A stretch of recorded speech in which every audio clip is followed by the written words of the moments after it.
নমস্কার বন্ধুরা, চেটেপুটে চ্যানেলে আপনাদের সবাইকে স্বাগত। আজকে আমি আপনাদের জন্য একটা ডিনার রেসিপি নিয়ে এসেছি, মুসুরির ডালের তরকা। ডিনারে এটা আপনারা বানিয়ে রুটি, পরোটা, লুচি, নান সবকিছুর সঙ্গেই খেতে পারবেন।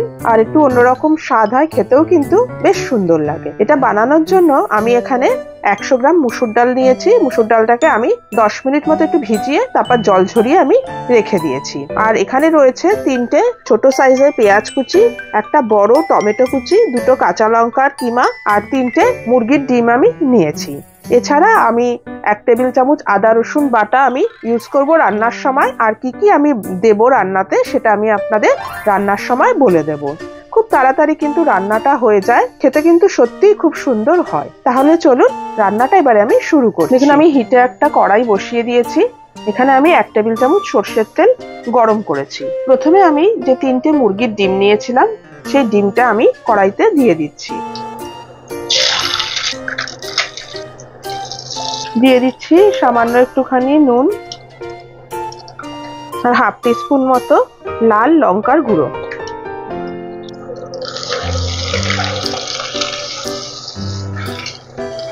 এটা দিয়ে আমি একটা ডিমের ভুজি মতো তৈরি করে নিয়েছি। এটা আমার হয়ে গেছে। এবার এটাকে আমি নামিয়ে দিচ্ছি।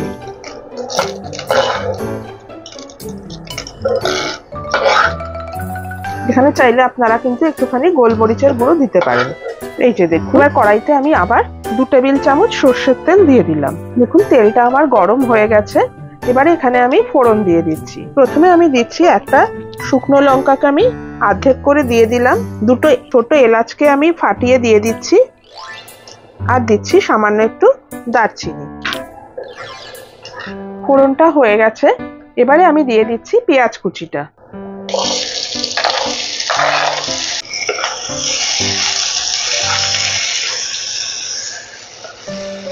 এর সাথে আমি দিয়ে দিচ্ছি 1 টেবিল চামচ আদা রসুনের পেস্ট।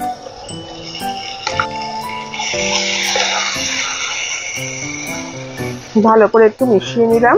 এবারে আমি দিয়ে দিচ্ছি টমেটো কুচিটা আর কাঁচা লঙ্কা কুচিটা।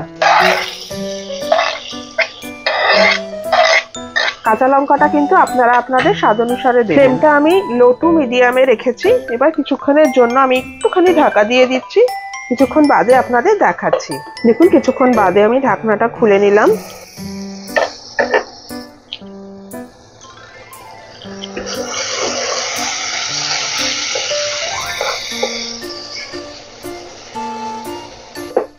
খুব সামান্য একটুখানি জল আমি অ্যাড করছি।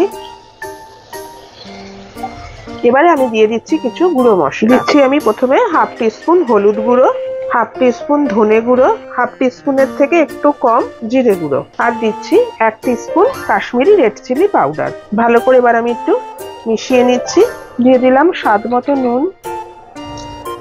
যে মুসুর ডালটা আমি নিয়েছিলাম, ভিজিয়ে রেখে দিয়েছিলাম, এবারে সেই মুসুর ডালটা আমি এখানে অ্যাড করে দিচ্ছি।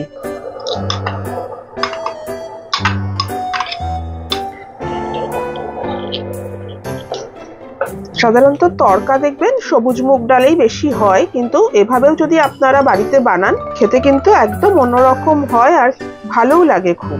ভালো করে এবার একটুখানি আমি কষিয়ে নিচ্ছি।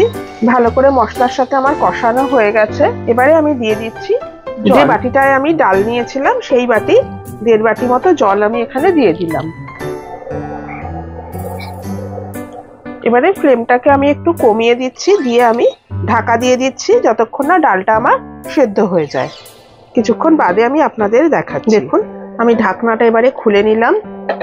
ডালটা আমার সেদ্ধ হয়ে এসেছে। এরকম ফাটা ফাটাই থাকবে, একদম খুব বেশি একদম মিহি সেদ্ধ করবেন না। মুসুরির ডাল কিন্তু সেদ্ধ হতে বেশি সময় লাগে না। এবারে ফ্লেমটাকে আমি একটু বাড়িয়ে দিচ্ছি। এবারে আমি দিয়ে দিচ্ছি যে ডিমটা আমি ভেজে রেখেছিলাম সেই ডিমটা আমি ওপর থেকে দিয়ে দিচ্ছি।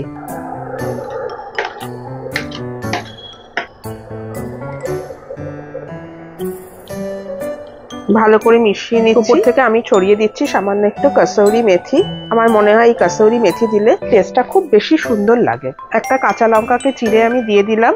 সামান্য একটুখানি ধনেপাতা কুচিও আমি উপর থেকে ছড়িয়ে দিলাম। ভালো করে একটু মিশিয়ে নিচ্ছি। এটা আমার প্রায় হয়েই এসছে। ঠান্ডা হলে এটা আরো শুকিয়ে যাবে, সেজন্য আর শুকাবার এটা দরকার নেই। আমি ফ্লেমটা অফ করে দিলাম। উপর থেকে খুব সামান্য একটুখানি ঘি আমি দিয়ে দিলাম। আপনারা চাইলে এখানে একটু বাটারও দিতে পারেন। ভালো করে আমি একটু মিশিয়ে নিচ্ছি। এবার আমি ঢাকা দিয়ে কিছুক্ষণ স্ট্যান্ডিং টাইমে রাখছি, তারপর আমি এটা আপনাদেরকে সার্ভ করে দেখাচ্ছি। দেখুন আমার মুসুর ডালের তড়কা বা মুসুরির ডালের চচ্চড়ি যেটাই বলেন আমার রেডি। আমি এটাকে এভাবে সার্ভ, এটা অবশ্যই কিন্তু আপনারা বাড়িতে একবার ট্রাই করবেন।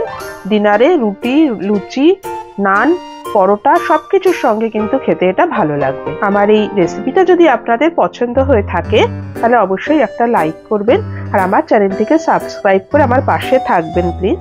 আর পাশে থাকা বেল আইকনটিকে প্রেস করবেন, যাতে আমি যখনই কোনো নতুন ভিডিও আপলোড করব তার নোটিফিকেশন খুব তাড়াতাড়ি আপনাদের কাছে পৌঁছে যায়। তাহলে আজকে চলি, আবার চলে আসবো অন্যদিন নতুন কোনো রেসিপি নিয়ে। সুস্থ থাকবেন, ভালো থাকবেন, নমস্কার।